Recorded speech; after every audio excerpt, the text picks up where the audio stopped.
Welcome to another episode of Bragg N Bout Business, brought to you by the good people at Cowboy Trail Brewery. Cheers to the West. I am your host, Gregg Hinton. This week, we have the privilege to sit down with Neil MacLaine of Moose Mountain Horseback Adventures. Neil and his family are longtime Bragg Creek Area residents and have operated Moose Mountain Horseback Adventures for close to 35 years, building it into one of the prestige pack trip tour operators on the eastern slopes of the Rockies. Neil also gives back to the local business community by giving his time and experience serving as the president of the Bragg Creek Chamber of Commerce for the past 2 years and president of the Alberta Outfitters Association. Neil has a wealth of experience, and it's just a pleasure to speak with. Enjoy. Welcome, Neil, to Bragg N Bout Business. Well, thanks, Greg. Happy to be here. Yeah, it's been really looking forward to having you on for quite some time, so this is nice to sit down with you. Good. We're looking forward to hearing all about Moose Mountain Horseback Adventures. It's been around a long time. You started this back in 1991. I was a young man of 30. Right? Your website says that it was a passion or a hobby gone haywire. It's a hobby that got out of control. I had just gotten out of the Army and needed a job, and nobody was hiring anybody with my particular skill sets. The idea occurred to me and the opportunity came up, so I took it. Yeah. Nice. You have a very expansive ranch operation as it is today. Back then in 91, it was probably humble beginnings. Very humble. I think it was me and 5 horses and a few that I could borrow in a rusty 2-horse trailer. And it was a lot of improvisation. No doubt. Are you still riding the same trails today as you were back then? We've added quite a bit to our trail inventory or our list of offerings as things got more established. They were always under pressure to develop more and longer trips in different locations. Some of that's driven by repeat business. You know, people ride with you 1 year and want to ride with you again, but don't want to do the same thing. So now we work about 650 kilometers of trail that we'll use in the course of a year. Fantastic. And so back in the beginning, were these day trips or were they overnights right from the get-go? Well, initially, my vision was to cater to more experienced riders who wouldn't be happy, on the nose to tail sort of experience. Sure, yeah. And so we started off with the overnight stuff, and it was a very long process of growing. Some of that was partly because the internet didn't exist and marketing was not easy. Vastly different world. It was a game changer having the ability to market overseas to a very specific audience that didn't exist in 1991. You had to print flyers and put them places and hope that somebody found them and hope that they did the right thing with them. Yeah. That probably slowed our growth considerably just because we didn't have the things that are now currently available. Yeah, the reach. Yeah. Yeah, absolutely. And your client base back in 91, primarily locals, or was it still tourism? Bit of both. Yeah. It was, I guess I'd say haphazard, partly because among the many skills I learned in the Army, marketing was not one of them. So, you told people to show up and they'd show up. Yeah, because they were told to. Yeah. Hey, we're going to Ellesmere Island today. Your bag. But as an entrepreneur, it was a bit of a learning curve figuring out how to market. So that was the slow and incremental process. Luckily become much easier. Yeah. And you're building a brand and a name back then too, right? Yeah. Yeah. How did your time in the military prepare you for life as an entrepreneur? Well, that's a very good question. As I say, it didn't prepare me in any way for the marketing side of things, but it did give me organizational skills and the ability to plan and execute plans and give direction. Lead.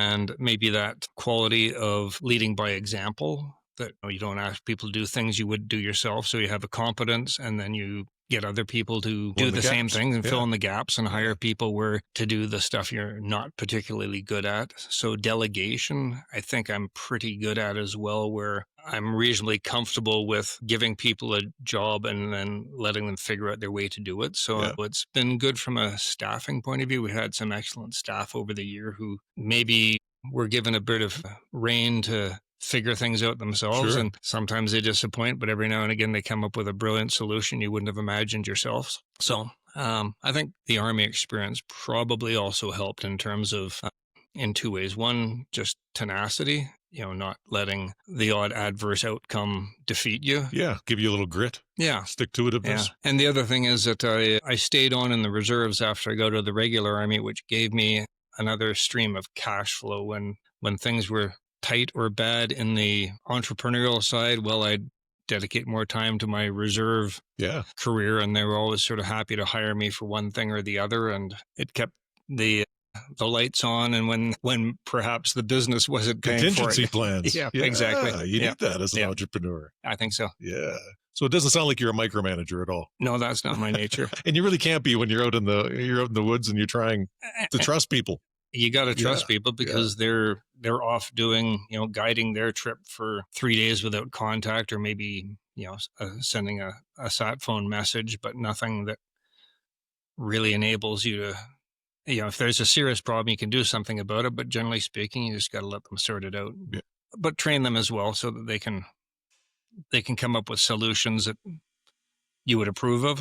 Back in 1991, fast forward now to 2025. How has the business evolved? You must have seen many peaks and valleys in the growth of the business. Your family has joined now. Yes. Some of the family has joined now into the business as well. Yeah. So I guess it was always intended to be a family business. So that is a plan that is actually working. I started the same year that my son was born 6 months before I started the business. Okay. And now he's taking over gradually, because I'm not prepared to give it up entirely, because I still can't think of anything I'd rather do.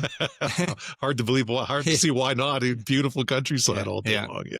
But there's been a lot of ups and downs. I mean, you think of tourism. I mean, it was affected by the Great Recession, or whatever they called that, of 2008. Mm-hmm. It was affected by COVID in a huge way. And other 9/11, we were in business when 9/11 happened, and it certainly disrupted trips that were planned and scheduled to arrive and couldn't because airflow was interrupted. I mean, even just recently, Air Canada strikes. This all has an impact. It seems to be a seasonal thing now.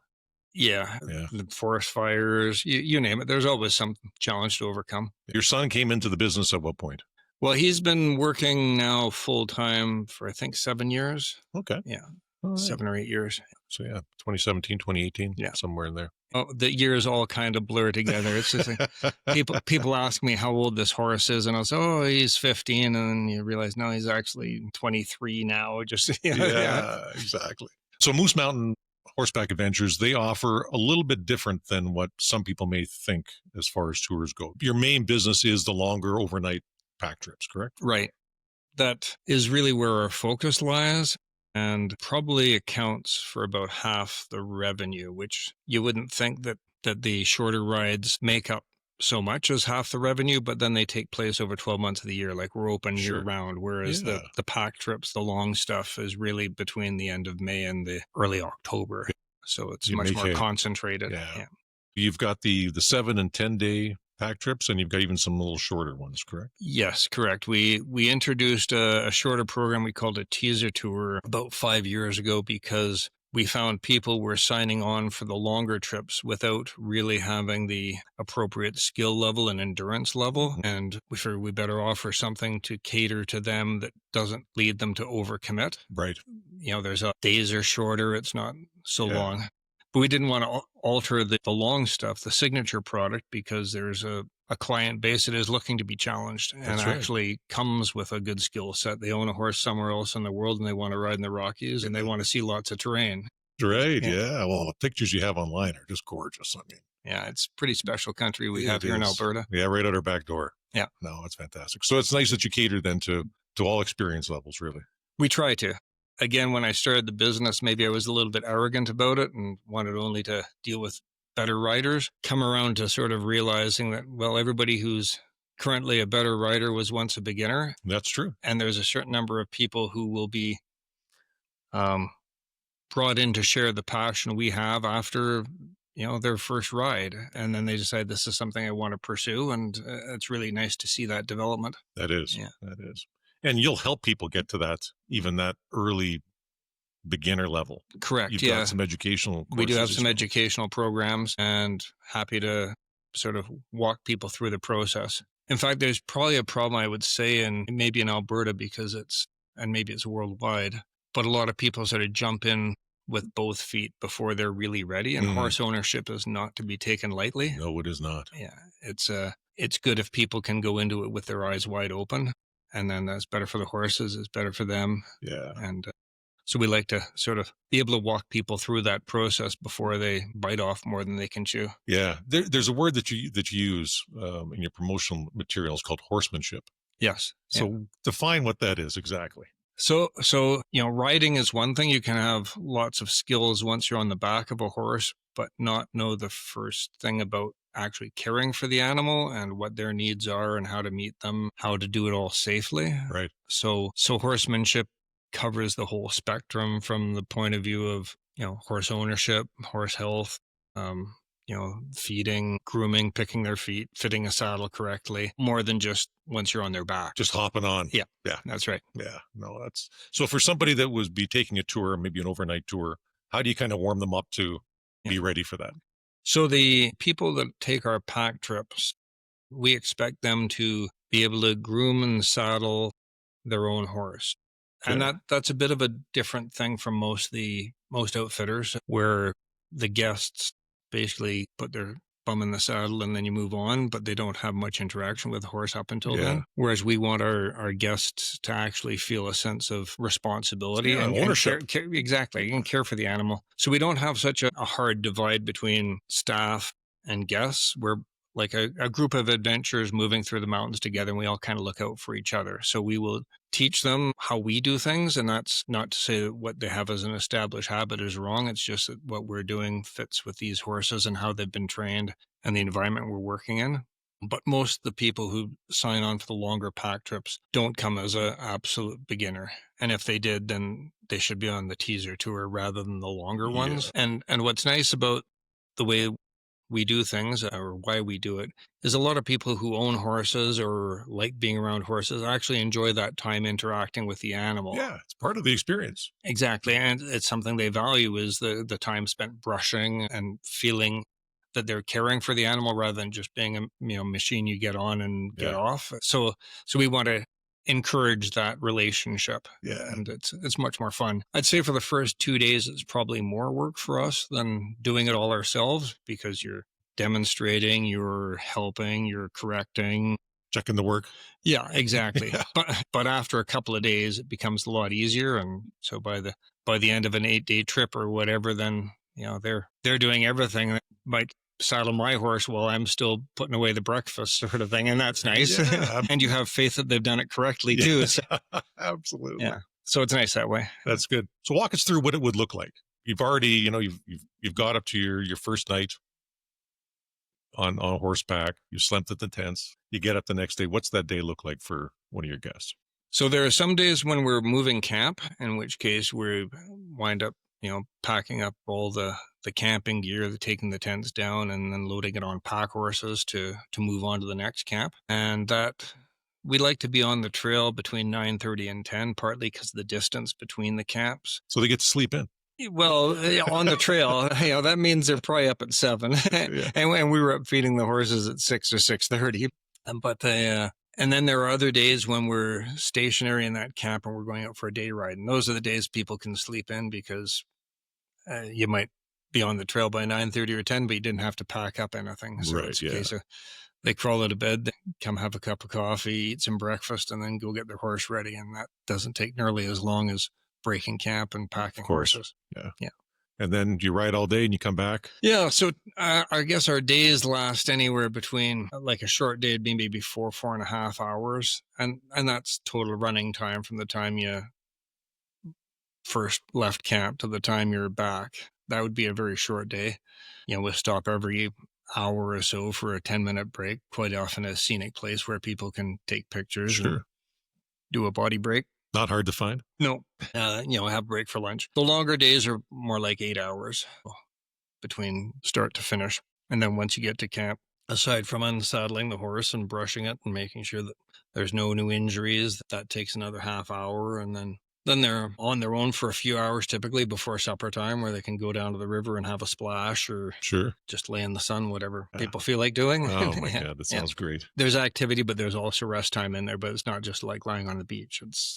A lot of activity along the way too, and learning. Learning. Yeah. Your customer base, we talked a little bit this off air, but I would assume there'd be a lot of Americans coming up for these kind of experiences, going to the Canadian, outback experience. But that's not the case. Yeah, oddly enough, the Americans tend to, if they want to ride in the Rockies, they'll head to the American Rockies. There's a certain percentage of them who want to travel north or want to, see what we have to offer. But our biggest source of clients would be the German-speaking countries: Germany, Austria, Switzerland, England, Australia, and other parts of Canada, particularly Eastern Canada, but we get some from BC and some from Alberta too. So you get lots of exposure worldwide then. Yeah, and that makes it fun and interesting, just the different nationalities, but they are united in their desire to experience the wilderness on a horseback. So they have a lot in common, even if it's not language and culture. Yeah, I know, exactly. And you get all ages as well. Yeah,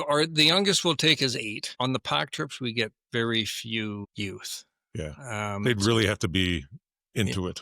They have to be into it. It's not that we don't get them, but typically they'd be a teenager. And I think maybe as much as anything, it's not cheap. And so the parents want to make sure that, little Jack or Jill is really going to like this week before they drop $4,000. It's not, and it's a bit of a niche product. It's not something that everybody enjoys, but if you enjoy it a lot. Yeah. So how did you end up in Bragg Creek? You weren't born and raised in Alberta? No, neither was I. And I was stationed in Calgary. There used to be an army base in Calgary at Currie Barracks. Right. And somewhere along the way, I discovered Bragg Creek, and I really liked coming out here to go hunting or hiking or doing whatever I like to do. And I remember first driving along White Avenue and passing by the trading post, and it felt like a Norman Rockwell painting from the 1920s or something. And it was just, okay, this place suits me. So it was a question of then trying to find a place to buy and build on. Yeah. And Bragg Creek would have looked vastly different in 91. It did. Yeah, it seems to have been one thing in 91, then it underwent quite a bit of change over the next 10 years. And then it's changed surprisingly little since the maybe 2000 sort of time frame. Yeah, save for the flood. Yes. Yeah. A bit of renovation or urban renewal there. That's right. Yeah, exactly. What do you love about doing business in Bragg Creek? I mean, you could have really picked anywhere along the foothills here. I think I like the scale of things to my taste. I'm not a crowds guy. I don't like big crowds. I'm very comfortable in a community where everybody knows each other and you're collegial, and you can meet in the parking lot, and it takes you twice as long to buy your groceries as you expected because somebody stopped you in the aisle to ask you about something. But again, it's a scale that works for me. It might be somewhat more expensive shopping locally, but the time I save is worth something to me. Absolutely. Yeah. And you're supporting local, and you're enabling these other businesses. We all support each other. Well, that's right. And if somebody's donating to the hockey rink, it's not the superstore, it's the local businesses. Yeah. So that's important to me. It is. Yeah. Oh, that's nice to hear. And you're also the president of the local Chamber of Commerce. Yes. So you might have guessed that from my last spiel, but so that was not by intention. It was just by default. Yes. No, I get that. Yeah, absolutely. And you fought it for many years, I'm guessing? Yes. Your name probably came up a lot. Well, occasionally, but there was always somebody more enthusiastic than I was pursuing it. So I got you. Until eventually my luck ran out. Yes. Yeah. No, everybody's going to take their turn. Yeah. I just showed up to a meeting. Yeah. And somehow I got on board. That's right. You've got a pulse. Join us. Yeah, that's right. No, it's been a good experience. From your perspective, how important is the Chamber to a community like? Well, I think Bragg Creek is a little bit unique too, because it really lacks an involved government. Mm-hmm. Like it's certainly part of Rocky View County, but that's a little bit remote from the day-to-day existence in the hamlet. Because we don't have a village council or anything like that. So it becomes one of the bodies that makes things happen locally, that can represent the community's interest to the Rocky View Council, or just take the bull by its horns and make something happen if we think it's important. Yeah. And we try to work very collaboratively with the other organizations like Community Association, Bragg Creek Trails. There's a lot of these volunteer organizations that actually have their finger on the pulse and cater to different interests, but are all part of the community. And I think the business community is also part of that. Yeah, big time. We've got about 130, 140 members, businesses in and around the area. What would you have to say perhaps to somebody who's not a member of the chamber so far? But is a member of the business community? Yes. I'd say if you can't afford a $130 membership, you should really question the viability of your business. That's the hard truth, isn't it? I hate to tell you that, but it is. Yeah, it's not a lot to ask to participate, to help make decisions, to network. And one of the roles that the chamber, I think, serves is that we, being an entrepreneur, being the head of a business can be a little bit lonely. You don't have other people, you can't, complain to your staff about your staff. You can't. It's very true.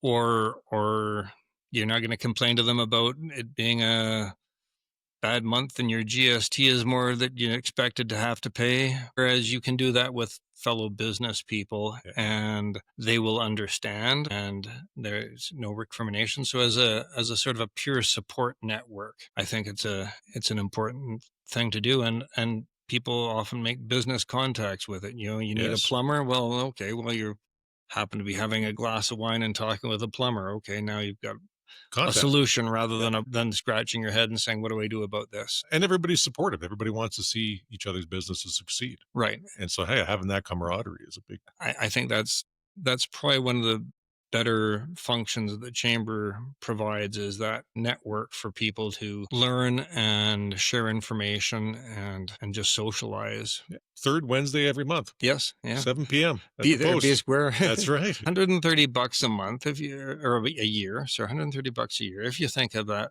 and you attend, let's say 6 meetings and you're getting your wine and your hors d'oeuvres and your desserts at the meetings, all for free. This is coming out to a $20 evening out. Pretty reasonable. Pretty reasonable. Yeah. I mean, you get one new customer out of that group.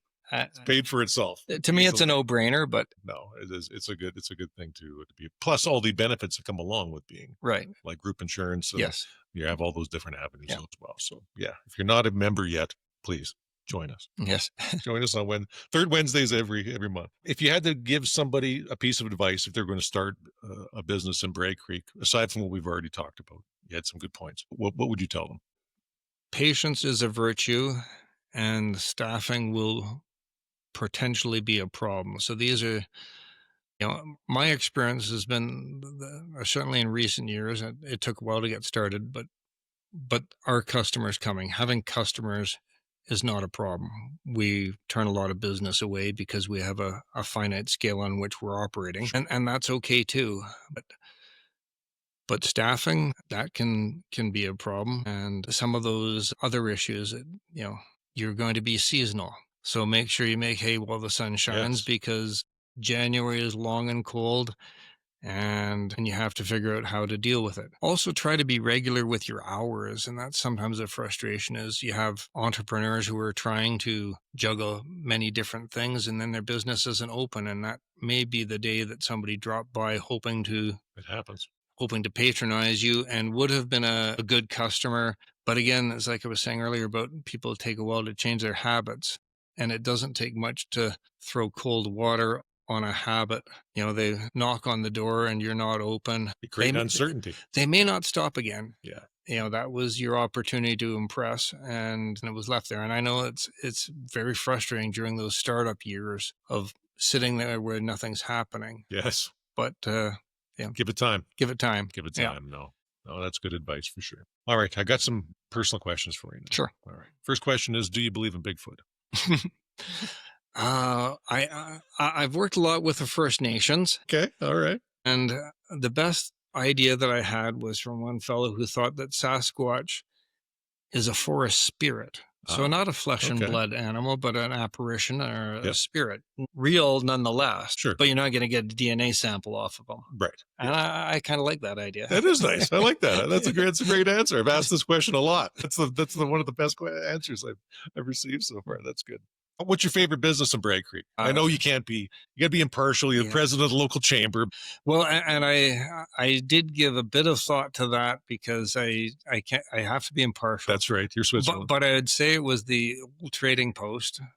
Yeah. Is what motivated me to move here so many years ago. And that still holds a place in my heart as an actual trading post. Yeah. And not a pseudo trading post, not a place that goes by the name of trading post. It was built like last January. Right. Yeah. A real trading post where you can find somebody trading moccasins for organic carrots, and this is that's cool. So cool. Yeah, that is. Yeah. To see that in today's world. Yeah.